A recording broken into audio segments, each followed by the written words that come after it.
Gilų Media pristato.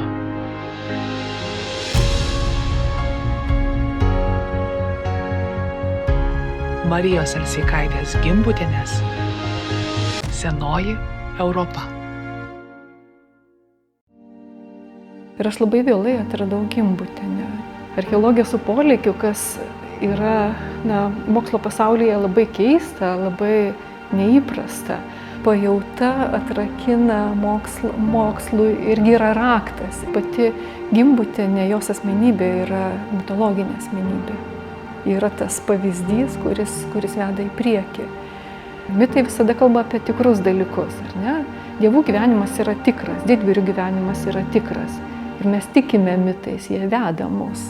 Mes nesame didelė tauta, bet mes vertinkime tai, ką turime, čia apie atvirą pasaulį, bet tokį, kuris sujungia ir šaknis, bet leidžia ir nebijoti būti pasaulio žmogumi. Aš manau, kad tai yra labai svarbu.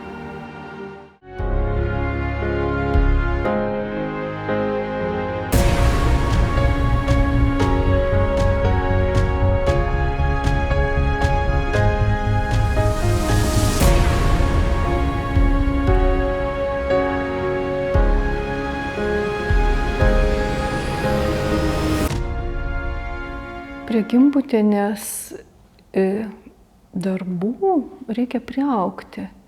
Aš daug metų buvau Greimo mokinė, kadangi mano tyrimai seka jo metodologiją. Iš tikrųjų, jo darbai mane labai įkvėpė ir labai daug davė. Ir aš labai vėlai atradau Gimbutienę. Iš tiesų, tai turbūt tik tai 2016 metais vėl grįžau prie jos tyrimų.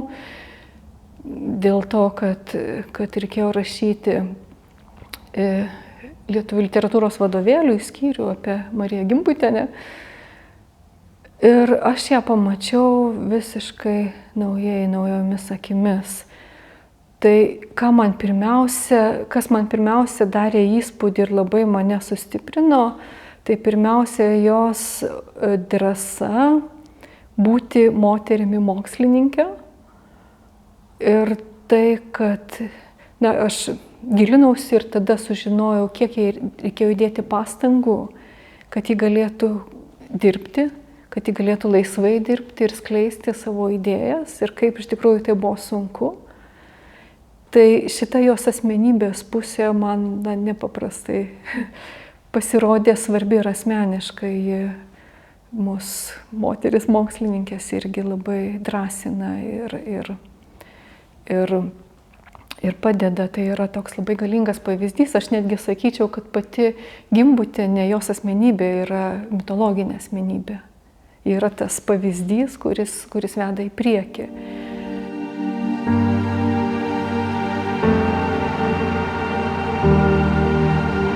Gimbutienė yra labai graži kaip asmenybė. Kai mes kalbame apie jos tyrimus, apie jos mokslo darbus, mums reikėtų nepamiršti jos asmenybės dėl to, kad tai yra vientisas dalykas. Tai yra neatskiriama dėl to, kad jos asmenybė yra tiesiog įplaukusi į jos mokslo darbus, o mokslo darbai nebūtų tokie, jeigu nebūtų Gimbutienė, nebūtų Marija Gimbutienė Elseikaitė. Alseikų šeima buvo šviesuolių šeima, ten daug žmonių yra buvę tų, kurie dirbo Vilniaus krašte ir anksčiau. Tai ten buvo tas šviesuolių ratas, kuriame brendo ir Marija Gimbutienė ir jos pusseserė Meilė Lukšienė. Jos gyveno kaiminystėje. Apie tai ir pati kalba. Ir tai, kad ji pradėjo savo mokslo tyrimus nuo Lietuvos, iš tikrųjų neįsivaizduodama, kur ją nublokš gyvenimas, pradėjo kaip tarpukario archeologija, bet su polėkiu. Archeologija su polėkiu, kas yra mokslo pasaulyje labai keista, labai neįprasta. Kitas dalykas, kurį aš pamačiau ir kuris man labai svarbus, aš pamačiau, kad ji tuos dalykus, apie kuriuos rašo, jie jaučia. kad pajauta atrakina mokslui irgi yra raktas, atrakina tam tikrą kelią, vartus ir tai prideda tokį papildomą galimybę, papildomą. Ir aš pradėjau galvoti apie tai, kad dažnai mes bijome, slepiame savo asmenybės. Mes rašome tekstus, kurie turi būti objektyvūs ir nesame drąsūs kalbėti apie save. Tai vėlgi Gimbutienės pavyzdys man padeda išsilaisvinti iš to dirbtinio atskirimo. Kad žmogus kaip asmuo ir žmogus kaip mokslininkas yra du atskiri. Ne, tai yra vienas ir tas pats. Beje, Lietuvoje visai neseniai mes pradėjome rašyti mokslinius straipsnius pirmu asmeniu. Tai yra labai naujas dalykas ir aš galėjau stebėti tą virsmą. Dar tik keli metai, kai aš pati drįstu tai rašyti, anglakalbiai seniai tą daro, tuo tarpu Lietuvoje mes slepiamės už objektyvizavimo. Tai vat yra tas dalykas. Aš matau Gimbutienę kaip labai drąsią moterį, ne tik savo teorijomis drąsią, bet drąsią kaip mokslininkę, nebijančią kalbėti apie tai, kas jai svarbu, tikėti tomis idėjomis ir nebijoti sakyti, aš tuo tikiu. Ir tai yra tikra dėl to, kad aš tikiu, jaučiu visą kuo, kad tai yra tiesa. Ieškodama atsakymo į klausimą, kodėl Gimbutienė tyrinėjo mirtį ir gyvenimą. Kodėl jai tai buvo svarbu, ji pati apie tai yra kalbėjusi. Kadangi jai buvo 15 metų, kai mirė jos tėvas, mirties klausimas jai, tuomet jaunai merginai, žmogui, tokio amžiaus žmonės paprastai nemąsto apie mirtį, jai tai tapo labai nesvarbiu klausimu. Kodėl taip yra? Ir įstojusi į archeologiją, ji pradėjo nuo laidojimo paminklų tyrimo. Ta tema ją visą laiką traukė.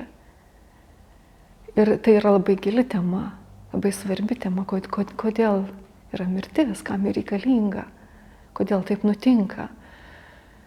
Ir jeigu mes pasižiūrėtume, kaip ji kūrė indoeuropiečių teoriją, mes irgi matytume, kad per laidojimo paminklus.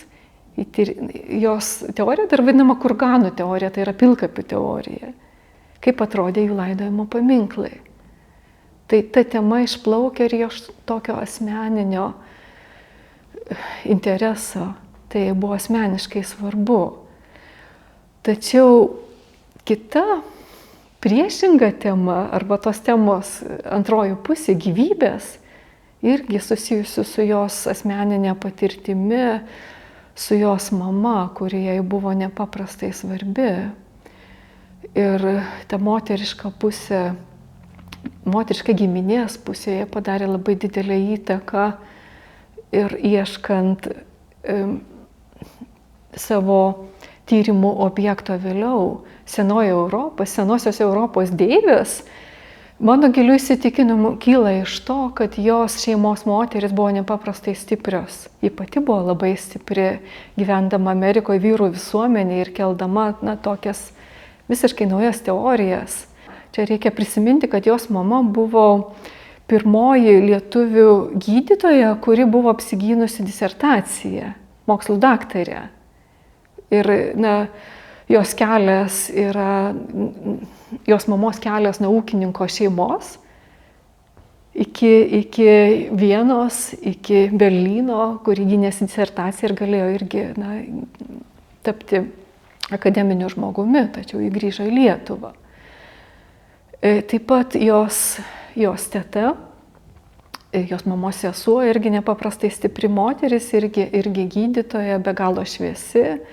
Beje, Biliūno žmona, Biliūnas buvo jos pirmasis vyras. Ir nepaprastai poetiškos natūros žmogus, iš kurios Marija irgi sėmėsi ir stiprybės, ir tokio įkvėpimo, galima sakyti. Ir aišku, mes visi žinome, kad Meilė Lukšienė yra jos tetos dukra, jos pusseserė ir Ingė Lukšaitė yra Meilės Lukšienės dukra. Taigi ta šeima be galo stipri, tos stiprios moteris, palaikydamos viena kitą, nuolatos susirašinėdamos, susitikdamos labai sunkiomis sąlygomis sovietmečiu. Jos tarsi pačios savo gyvenimu įrodė, kad moteris turi nepaprastą stiprybę. Tas deivių pasaulis, kuris buvo Gimbutienės tyrimų objektas, o gal net ne tyrimų, bet tai, ką ji iš tamsos ištraukė į šviesą, ką ji atrado ir iškėlė, tai labai atitinka jos asmeninę patirtį.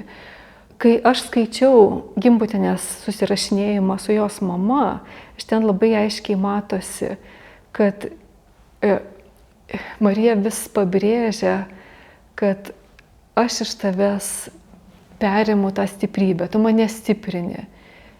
Aš jaučiuosi gyva, gyvybinga. Tas gyvybės ir stiprybės tos temos ištisai eina laiškuose. Ir man įstrigo vienas laiškas, kur Marija gauna iš savo mamos tokį pakabinamą kilimėlį ir tame kilimėlyje yra išsiuvinėtas medis su žiedais. Toks medis, kaip ir gėlė, kaip ir medis. Ir ji rašo savo mamai, kaip ji mato ir nepaprastą grožį, ir mato, kaip gyvybė tvenkėsi tame medyje. Ir kaip tie žiedai yra gyvybės žiedai. Taigi, man atrodo, kad ta gyvybės tema, jinai irgi ateina iš šeimos. Ir tai, kad jinai kalba apie gyvybę ir apie mirtį, gyvenimą ir mirtį, yra jos asmenybės labai svarbi dalis. Kad ji gavo tai iš tėvų ir tai išplėtoja. Gimbutienė turėjo labai stiprią intuiciją, bet ji turėjo tarpais ir tokius regėjimus. Apie tai žinau tik tai iš jos laiškų, kuri yra prasitarusi, rašiusi savo mamai apie tai. Ji vadino tai telepatija. Tai vienas iš tų laiškų kalba apie tai, kad kai mama buvo ligoninėje, jai turėjo daryti sudėtingą operaciją, tai ji rašo tame laiške, adresuotame mamai, kad aš tave mačiau. Tuo metu buvo diena, dabar neprisimenu, kuri ten valanda, nes tas yra laiko skirtumas Amerikoje ir Lietuvoje. Ir jis sako, nors aš žinojau, kad tu esi už 16 000 kilometrų nuo manęs, bet aš aiškiai mačiau tave. Ir aš žinojau, kad yra viskas gerai. Tuo metu pas Gimbutienę turėjo būti svečių tą dieną ir ji ruošėsi juos priimti, vėliau užsiėmė su svečiais, bet ji rašo, aš nesijaudinau, nes aš tave mačiau. Ir ji pasirenka tą žodį telepatija. Tai tas žodis po to iškyla dar viename laiške. Tas laiškas yra jau adresuotas Meilei Lukšienei, pusseseriai. Ten yra pasakojimas apie mamos mirtį, kadangi pati Marija negalėjo būti laidotuvėse.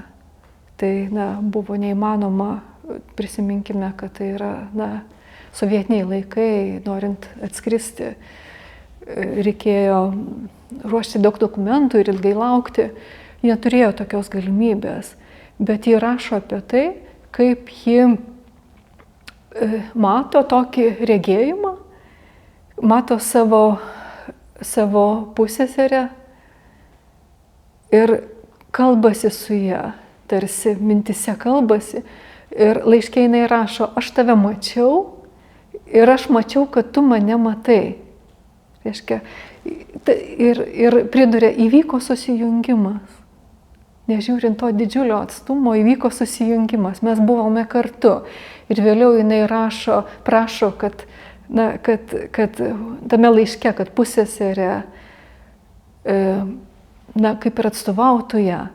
Bet ir toje vizijoje, ar telepatijoje, kaip ji pati vadina, ji tarsi matė, kaip tos pusseserės pavidalu jis stovi prie mamos karsto, Ji mato gėles, kurias padėtas, mato, kokie žmonės susirinkę.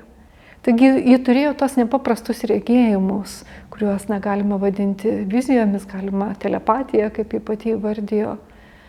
Bet neturime daug liudijimų apie tai, ką šiandien galėtume plačiau komentuoti. Bet čia reikėtų pridurti, kad labai nedidelė laiškų dalis yra paskelbta ir prieinama. Tai yra šeimos nuosavybė, tie laiškai, jie yra, jeigu aš teisingai suprantu, atiduoti į bibliotekos archyvą, tačiau jie yra neprieinami kol kas.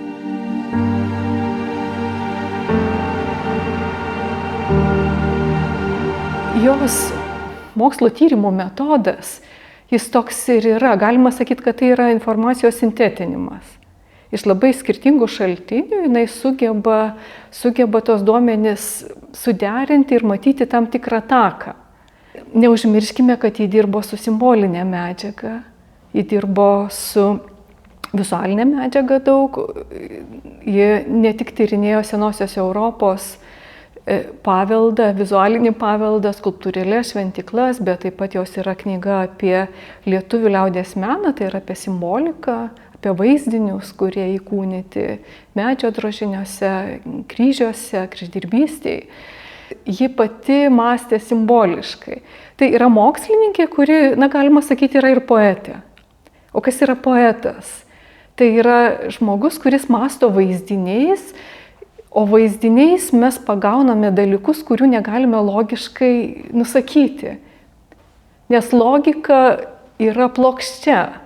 Yra viena kryptė, tuo tarpu vaizdiniai jie yra daugialypiai. Ir ta jos poetinė pajauta leidžia juos atverti ir leidžia jai pramatyti ir pasakyti dalykus, kurių mes negalėtume kitokiu būdu pasakyti.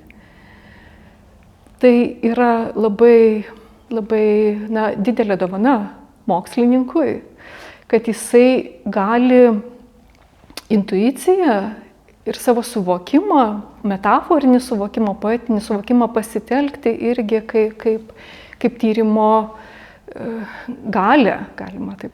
Jeigu mes žiūrėtume į jos knygas atidžiai, kaip į mokslinius tekstus, arba čia tiktų gal mokslinius kūrinius, tas toksai įvardyjimas, tai matytume, kad ten yra labai mažai tikslių nuorodų, dėl to, kad ji mąsto, galima sakyti, yra didžiulis katilas, kuriame yra daug visokių produktų ir tame katile gimsta kažkoks naujas patiekalas, ar ne? Ir Gimbutienės metodas tyrimų buvo toks, kad jį ima į save ir visą tai duoda kažką iš principo naują. Jeigu ne kulinarinį įvaizdį pasitelkus, tai kaip poetas, jis kalba apie save, kalba apie pasaulį, tačiau jam reikalinga tam tikra įžvalga, reikalingas įkvėpimas. Ir kai ateina įkvėpimas, jis pasako daugiau, ne tik apie save, jis pasako kažką, kas yra labai universalu, kas jaudina žmonės, kurie galbūt visai kitaip mąsto, bet jie atpažįsta. Tai Gimbutienė, ji kažkaip sugebėjo prasiskverbti pro tuos daiktus, kuriuos jį tyrinėjo, prasiskverbti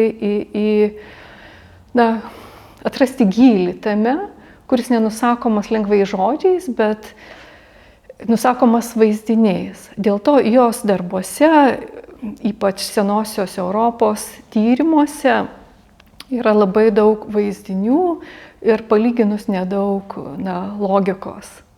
Bet ta logika yra. Čia reikia negalvoti, kad tai yra kažkokios fantazijos. Nes Gimbutienė yra taip pat ir akademinis žmogus ir ta logika jos yra suvesta į jos teorijas. Ir tos teorijos irgi, čia norėčiau lyginti su poetiniu kvėpimu. Mokslininkas iš principo negali atrasti nieko naujo, jeigu jisai perdėliojo tos pačius faktus. Tam reikalinga tam tikras pramatymas. Tai Gimbutienė turėjo tą pramatymą, tokį ypatingą pramatymą. Ir tas sintetinimas nėra tai, kad mes daug duomenų sudedam į vieną. Tai yra pamatymas tam tikro kodo, tam tikrų dalykų, iš kurių atsiranda simbolinė struktūra. Tai aš taip matau jos mokslinį metodą, ir jeigu mes čia norėtume dar pamastyti apie darbus, kuriuos jie parašė skirtus lietuvių mitologijai ir baltų mitologijai, tai mes matytume, kad jie iki šiol nėra pakankamai vertinti. Ir dėl panašių priežasčių. Žmonės, kurie tyrinėja mitologiją, irgi taiko tam tikrus verifikacijos metodus. Ir mitologai, tame tarpe ir aš, mes stengiamės viską argumentuoti, viską pagrysti, kiekvieną faktą. Tuo tarpu Gimbutienė daug ką rašo iš atminties. Ir jos lietuviškose darbuose yra, už jų stovi senoji Europa. Ir ten yra kalbama ne tiek apie tai, kaip mes matytume iš savo lietuviško konteksto su daugybė duomenų, kuriuos mes žinome, bet reikėtų suprasti, kad ten yra ir visas graikų panteonas, ir yra Europos mitologija, ir yra pasaulio mitologija, yra universalijos, iš kurių jį išeina ir pasitelkia lietuviškus vaizdinius, lietuvių ir latvių dievus, ir poetinę mitologinę vaizduotę, kurią randame liaudies dainose ir tautosakoje apskritai. Ir jinai tarsi dygsniuoja audinį tam tikrais dygsniais ir ieško atitikmenų Lietuvoje, Latvijoje, baltų kultūroje. Tai mes negalime suprasti ir vertinti tų darbų, nežinodami jo senosios Europos tyrimų ir indoeuropiečių tyrimų. Tas yra labai svarbu, stengiantis adekvačiai vertinti jos palikimą. Ir aš manau, kad dar ateityje jisai bus įvertintas.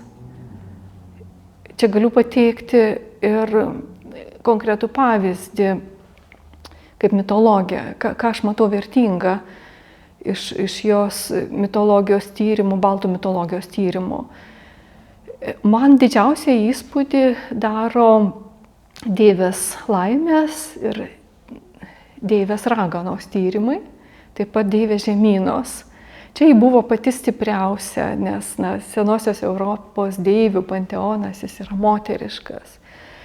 Ir ji pritaiko savo įžvalgas Lietuvai, matydama, kad tai yra tas pats gyvybės ir mirties ciklas. Deivė Laima yra ta, kuri susijusi su gimdymu, susijusi su gimimu, globoja gimdyves, laimina kūdikius, ji yra kaip ta deivė paukštė, nes deivė Laimę mes matome kaip sparnuota deivė, kartais tautosakoje kaip gulbė vaizduojama. Tuo tarpu deivė Ragana yra ta, kuri naikina. Dėl to, kad gyvybė ir mirtis abi yra be galo svarbios. Deivė Ragana, kaip jinai vaizduojama lietuvių mitologijoje, tai yra ta, kuri kenkia, kuri pavyzdžiui nudegina rugių žiedus, kai rugiai žydi ir tada negali būti grūdų, kuri kenkia žmonėms. Tačiau anot Gimbutienės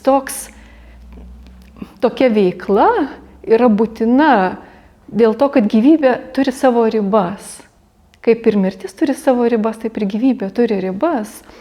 Ir jeigu perteklius yra nepaprastai didelis, tai yra grėsmė ir tai turi būti sustabdyta. Čia man primena gal ir lietuviškas sakmes, kur žmogus mirtį apgaulės būdu uždaro į tabokinę ar dar į kokią nors dėžutę ir niekas nemiršta. Ir tada žmonių labai daug prisidaugina ir serga, seni, negali numirti. Taigi mirtis yra labai reikalinga, labai prasminga.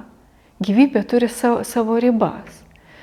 Ir čia tada iškyla ta trečioji labai svarbi deivė žemyna, kuri regeneruoja. Reiškia, kad gimimas yra labai svarbus, mirtis yra labai svarbi, bet po mirties vėl randasi gyvybė, ta regeneracijos galia. Na, Gimbutienė, galime sakyti, jį filosofuoja, ar ne? Ieško atsakymo į vieną iš svarbiausių klausimų, kodėl mes gimstame, kodėl mes gyvename, kas yra mirtis. Ir ji randa savo atsakymą, kad tai yra gyvybės ratas. Ir man atrodo, kad būtent tos tokios giliosios įžvalgos, jos labai išskiria jos baltų mitologijos tyrimus iš kitų ir savo drąsą mąstyti ir įžvalgų gilių tiesiog rodo mums dalykus, kurie tarpusavyje koreliuoja ir palieka paraštėse tai, kas jai netrodo svarbu.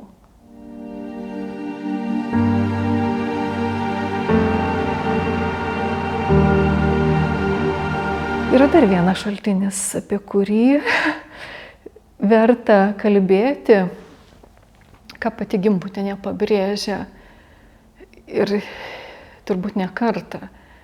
Nes ji sako, kai manęs klausia, kodėl tai aš esu tas žmogus, kuris tyrinėjo Senąją Europą, kuris surado jo simboliką, kuris iššifravo tuos laiškus iš praeities, perskaitė simbolius.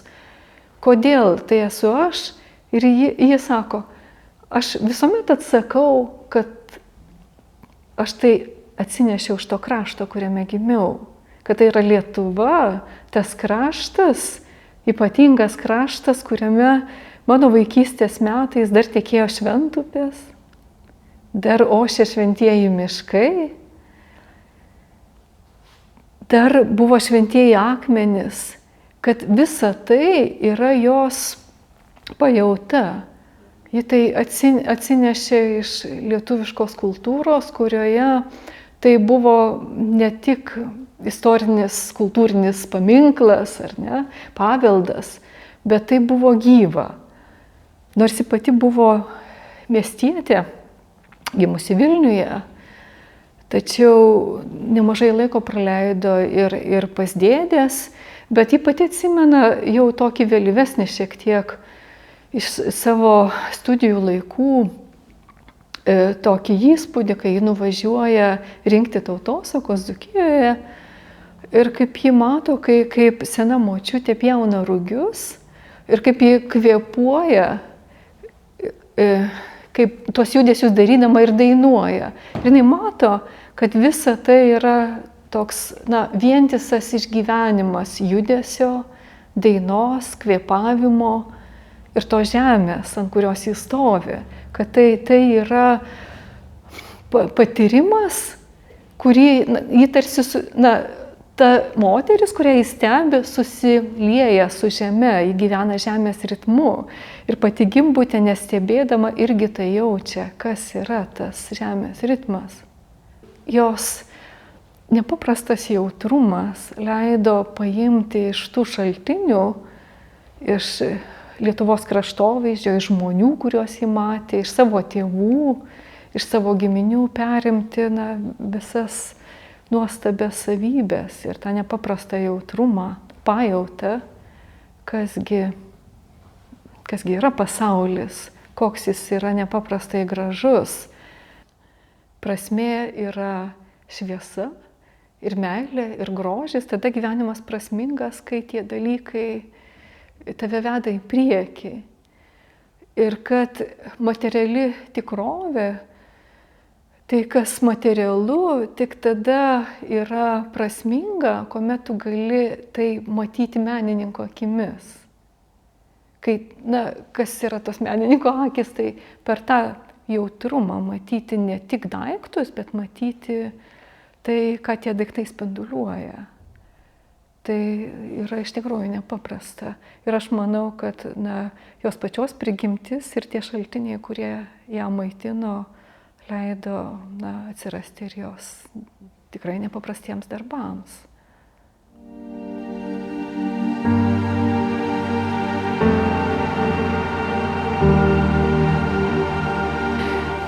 Algirdas Julius Greimas yra sykį sakęs ir rašęs jis yra apie tai, kad mitologija yra poezija. Tas labai tinka ir Gimbutienei, kuri yra vaizdų poetė. Bet jeigu mes galvojame bendrai apie mitologiją, čia galėtume sudėti daug dalykų. Mitologija taip pat yra ir ideologija. Tai yra tam tikras turinys, kuris įdedamas į vaizdinius. Viena vertus tai yra poezija, kurią galima skaityti įvairiais pjūviais, nes joje yra labai daug prasmės ir grožio. Bet kita vertus tai yra tam tikra ideologija. O kas yra ideologija? Tai yra vertybės, kurias mes teikiame kaip pavyzdžius. Ir mitologija gali būti visokia. Tai gali būti senoji lietuvių mitologija, kuri turi irgi savo vertybės, savo filosofiją ir savo grožį. Galima į dievus žvelgti kaip į simbolius tam tikrus, kurie mums reiškia ir filosofinius dalykus, bet taip pat ir tam tikras vertybės. Ir kartais yra bijoma lietuvių mitologijos dėl to, kad ji yra taip pat ir religinių vertybių rinkinys. Kartais yra prisibijoma taip pat kaip savo kultūros prisibijoma dėl įvairių priežasčių, bet viena iš jų, apie ką Marija Gimbutienė yra kalbėjusi, kad mes bijome pasirodyti, kad esame ūkininkai, kad esame valstiečiai. Tačiau mitologija ne valstiečio ūkininko kūrinys, taip sako ir Marija Gimbutienė knygos įžangoje apie lietuvių dievus. Tai yra iš kartos į kartą perduodami vaizdiniai ir pasakojimai, be galo seni. Gimbutienė juos kildina iš senosios Europos, dalį iš indoeuropiečių paveldo. Tai toli gražu nieko neturi bendro su valstiečio pirke, tačiau mes turime būti dėkingi savo protėviams, kad jie išsaugojo, kad tas grožis ir tos vertybės tiek metų buvo saugomos. Ir jos išliko per tautosaką, bet mes neturim bijoti tautosakos ir mitologijos, nes tai yra toks paveldas, kuris turi nepaprastą gylį ir jo istorija yra labai ilga. Tai čia gal mūsų kaip lietuvių yra žaizda, kad mes žiūrime siaurai dažnai į savo praeitį, nesuvokdami, kad socialiniai dalykai jie labai keičiasi. Tai čia gal viena tokia samprotavimo kryptis. Kita būtų apie tai, kad mitologija yra ne tik tai senoji mitologija. Mąstymas vaizdiniais ir mitų kūrimas yra žmonijos savybė, sakyčiau. Mes ir šiandien turime mitus. Tarpukaryje buvo kuriami mitai, pavyzdžiui, Dariaus ir Girėno mitas. Tai yra tiesiog sukurtas tarpukarių mitas, kadangi jo reikėjo. Reikėjo žmonių, kurie būtų pavyzdžiais. Ir mes jį sukūrėme. Ir jeigu mes pasižiūrėtume, kiek yra gatvių pavadintų Dariaus ir Girėno vardu Lietuvoje, tai mes matytume dešimtis tų gatvių. Tai yra įsitvirtinę į mūsų sąmonę. Darius ir Girėnas, jie yra didvyriai, ar ne? Bet jie yra tiesiog lakūnai, kurie savo testamente rašo, kad mes norime atrasti naujus susisiekimo kelius per Atlanto vandenyną. Mes norime prisidėti prie žmonijos atradimų. Jie nekalba ten vien apie Lietuvą, bet mes iš to galime padaryti mitą, nes jie mums yra didvyriai, jie žuvo, čia tas ypatingai prisidėjo. Ir tas mitas drąsino žmonės būti tokiais kaip jie. Kitas mitas yra Vilniaus mitas.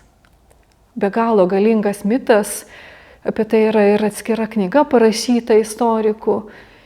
Tarpukarį, kol mes neturėjome Vilniaus, Lietuvoje buvo pristatyta kiekviename bene miestelėje Gedimino pilių.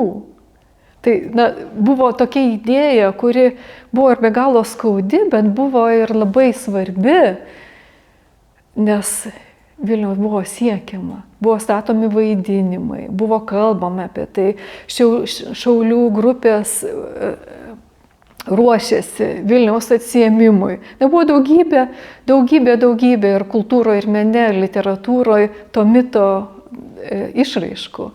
Ir šiandien mes turime Vilnių. Čia galima įvairiai samprotauti, bet jeigu mes to mito nebūtume turėję, tai mano galva mes nebūtume turėję ir Vilniaus. Mitas yra labai galingas. Ir jo bijomasi ir dėl to. Ir šiandien irgi kuriami mitai. Yra Europos mitas, tarkim, ar ne? Mes negalime gyventi be mitologijos. Mitologija yra paprastas kalbėjimas, bet labai vaizdingas kalbėjimas, kuris atrodo, kad tie įvykiai yra tikri. Mitai visada kalba apie tikrus dalykus, ar ne? Dievų gyvenimas yra tikras, didvyrių gyvenimas yra tikras. Ir mes tikime mitais, jie veda mus. Tai čia vėlgi, kas yra tas, kuris kūrė mitą konkretų, kuris veda. Esmė yra, kokios vertybės yra įdedamos į mitologiją. Tai ta ideologinė pusė yra ir galinga, ir rizikinga, ir pavojinga. Dėl to nevienareikšmiška.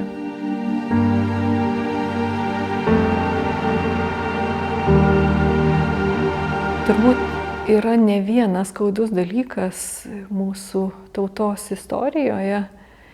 Ir vienas iš jų yra tai, kad mes per daugelį kartų vis prarandam dalį tautos. Arba nesuvokiame jos kaip tautos. Šiandien galbūt reikėtų kalbėti, mes sprendžiame problemą dėl išeivijos ir naujausios migracijos. Ar mes pripažįstame, kad jie yra mūsų Lietuvos piliečiai, ar juos atskiriame?